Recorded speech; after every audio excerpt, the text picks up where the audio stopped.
नमस्कार दोस्तों स्वागत है एक बार फिर से आप सभी का नए वीडियो में। दोस्तों आज हम लोग सीखेंगे बहुलक कैसे निकालते हैं, बहुलक कैसे निकाला जाता है। आज आप अच्छे से सीख जाएंगे कि बहुलक कैसे निकालते हैं, बहुलक जिसको इंग्लिश में मोड कहते हैं। दोस्तों बोर्ड एग्जाम में हर बार माध्य निकालने के लिए, माध्यिका निकालने के लिए या फिर बहुलक निकालने के लिए अर्थात तीनों में से कोई ना कोई एक हमेशा पूछा जाता है। तो चलिए आज अच्छे से सीख लेते हैं बहुलक कैसे निकालते हैं। हम आपको सबसे आसान तरीका बताएंगे और आपके समझ में भी आ जाएगा, ऐसा तरीका हम बताएंगे। तो चलिए एक बार सवाल पढ़ लेते हैं। लिखा हुआ है निम्नलिखित सारणी से बहुलक ज्ञात कीजिए। यहाँ पर वर्ग अंतराल दिया गया है 0 से 10, 10 से 20, 20 से 30, 30 से 40 और 40 से 50।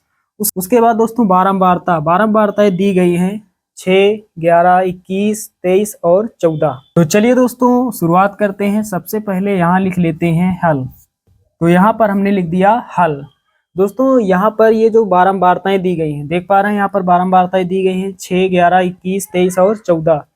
यहाँ पर हमें सबसे बड़ी बारंबारता कौन सी है सबसे पहले ये पता कर लेना है, अर्थात सबसे बड़ी संख्या कौन सी है। सबसे बड़ी संख्या कौन सी है ये हर कोई बता देगा। यहाँ पर सबसे बड़ी संख्या है 23, सबसे बड़ी संख्या है 23। तो यहाँ पर ये जो सबसे बड़ी संख्या है इसको हम कहते हैं बहुलक वर्ग की बारंबारता, यानी ये F1 का मान हो जाएगा। F1 का मान कितना हो जाएगा? F1 का मान हो जाएगा 23। चलिए F1 का मान हमने निकाल लिया। अब इसके सामने एक वर्ग अंतराल देख पा रहे हैं, यहाँ पर लिखा हुआ है 30 से 40। वर्ग अंतराल के सामने ये बारंबारता है, इसके सामने ये, इसके सामने ये, और इस वाले वर्ग अंतराल के सामने ये बारंबारता है। तो इसके सामने ये वर्ग अंतराल है, तो इसमें जो लिखा हुआ है 30 से 40 इसको कहते हैं लिमिट। यहाँ पर जो लिमिट दी गई है, जो सीमा दी गई है, इसमें छोटी संख्या को निम्न सीमा कहते हैं और जो बड़ी संख्या है इसको हम कहते हैं उच्च सीमा। तो साथियों छोटी जो संख्या है इसी को हम कहते हैं बहुलक वर्ग की निम्न सीमा, यानी L का मान 30 हो जाएगा। L का मान कितना हो जाएगा? 30 हो जाएगा। उसके बाद F1 के ऊपर, F1 का मान 23 हो गया, F1 के ऊपर एक संख्या है 21 और F1 के नीचे एक संख्या है 23 के नीचे एक संख्या है 14। तो ऊपर वाली संख्या को हम कहते हैं F0, F0 और नीचे वाली जो संख्या है इसको कहा जाता है F2, इसको कहा जाता है F2। F2 का मान 14 हो जाएगा। तो यहाँ पर देख पा रहे हैं क्रम बन रहा है F0, F0 के बाद यहाँ पर F1, उसके बाद F2। तो इस तरह से एक क्रम बन जाएगा। तो यहाँ पर F0 को क्या कहते हैं? F0 को कहते हैं बहुलक वर्ग की ऊपर की बारंबारता या फिर बहुलक वर्ग की पीछे की बारंबारता।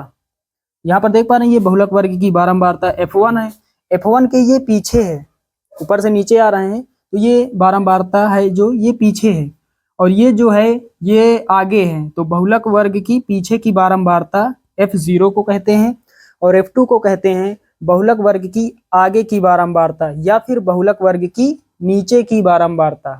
तो ये आपको समझ में आ गया होगा। उसके बाद दोस्तों हमें निकालना है H का मान। H का मान कहाँ से मिलेगा?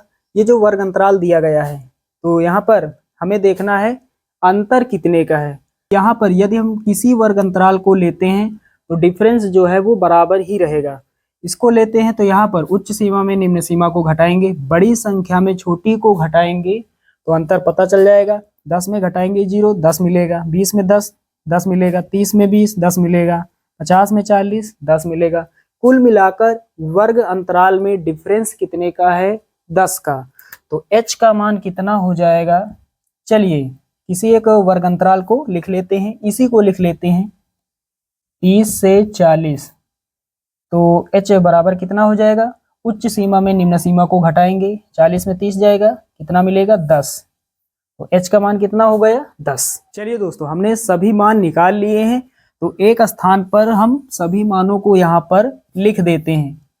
तो यहाँ पर लिखेंगे यहाँ, तो यहाँ एक स्थान पर सभी मानों को लिख देते हैं। F0 का मान यहाँ पर कितना है?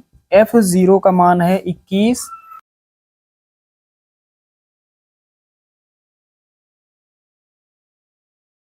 दोस्तों यहाँ पर सभी मानों को हमने एक स्थान पर लिख दिया है। चलिए अब रखते हैं सूत्र। अब हमें क्या करना है, बहुलक का सूत्र रख देना है, उसके बाद आगे हल करना है।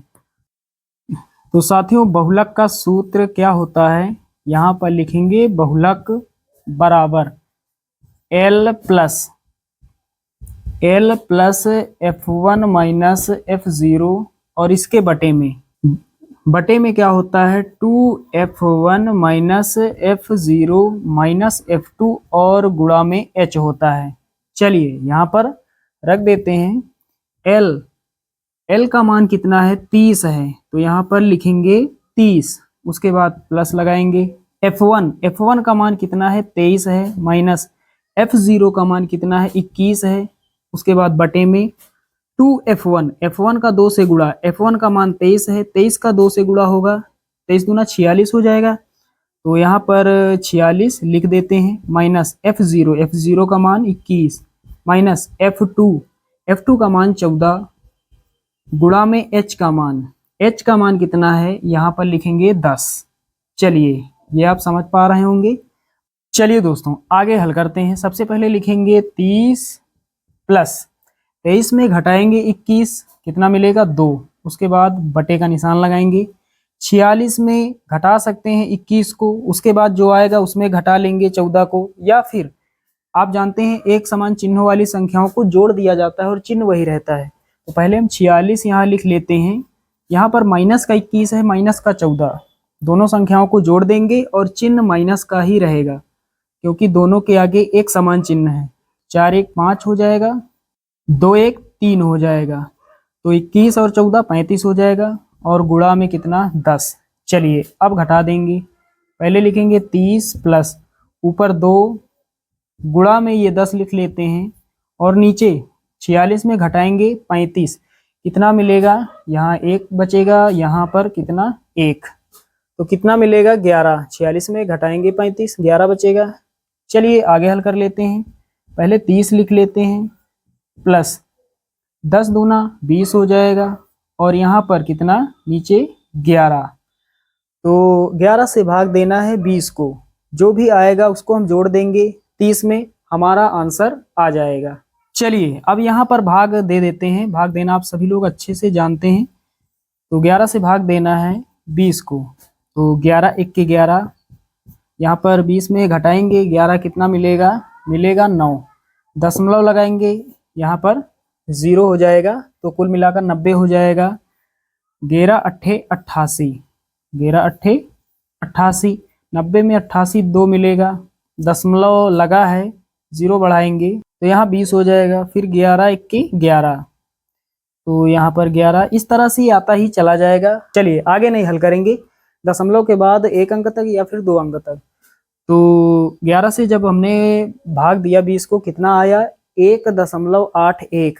चलिए अब इसको जोड़ देते हैं 30 में, तो 30 पहले लिखेंगे, बराबर लगाएंगे, पहले 30 प्लस यहाँ पर कितना प्राप्त हुआ, यहाँ पर प्राप्त हुआ 1.81, तो 30 में जोड़ेंगे 1, 31 हो जाएगा और 0.81, ये हमारा फाइनल आंसर हो जाएगा। बहुलक कितना प्राप्त हुआ 31.81। तो साथियों उम्मीद करता हूं कि यहाँ पर आप सभी लोग अच्छे से समझ गए होंगे बहुलक कैसे निकाला जाता है। यहाँ पर स्टेप बाय स्टेप हमने आपको बताया, ऐसा कुछ इसमें होता नहीं जो आपके समझ में ना आए। चलिए दोस्तों मिलते हैं अगले वीडियो में, तब तक के लिए जय हिंद।